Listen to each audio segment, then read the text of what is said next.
срина. Месеци наназад се зборува за избори, па прво сака избори ВМРО да помене ги обива, па потоа ВМРО да помене вели ајде избори СДСМ ги обива, и сите ние што сме овде во салата и сите ние што сме овде во Македонија сме заложници на таа атмосфера, на тоа пазарење, на таа политика или така наречена политика помеѓу оно што се случува на релација ВМРО да помене СДСМ. Но ајде да е така последниве месеци, тоа е така наназад 20 години. Затоа граѓаните како никогаш досега велат време за вас, време за Либерално-демократска партија, време да дојдат луѓе кои што сакат да работат, кои сме подготвени да дебатираме, или бидејќи сите одбегнуваат дуели, ќе доаѓаат во прашајте ги што мислат за овие предлози што ги нудиме и зошто за нив се не прифатили. Дали постои аргумент. Врз основа на тоа цените на кого ќе ја дадете. Ние сме убедени, тој е вистински бизнес, тој дал резултати од другите држави.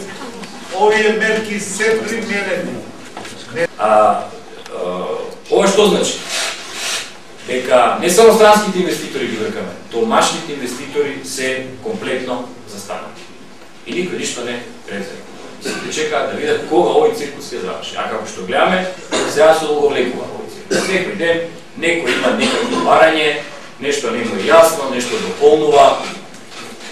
Пред некој ден кога ги гледав на онаа средба Груевски, Црвенковски, мене срам не фати и срам и без. Цел ден седат у тоа клубот на пратениците и расправаат, што расправаат да ги прашате, не знаат да ви објаснат. Имало 20 предлози кои што ги разгледувале, па после од тие 20 нова тура 15. Политиката во Македонија денеска на начинот како што се одвила е чисто губење време, тенчење нерви на граѓаните, нервирање на граѓаните и уништување на економија.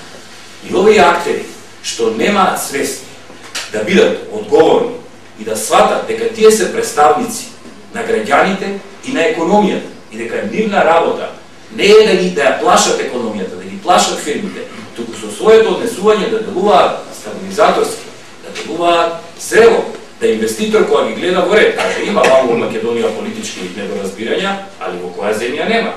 Секој ден има власт и опозиција, има тензии, меѓутоа види, ова се зрели луѓе, ќе се разберат, во ред има избори, има правиме, тогаш и тогаш, тоа се правилата.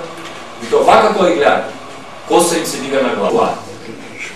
Затоа ние во оваа платформа и во оваа кампања што е пред нас, ќе говориме исклучиво на конкретен начин, како што прочем и сега говореше господинот Пенов, со наши конкретни проекти. И економијата секогаш мора да биде на прво место. Зошто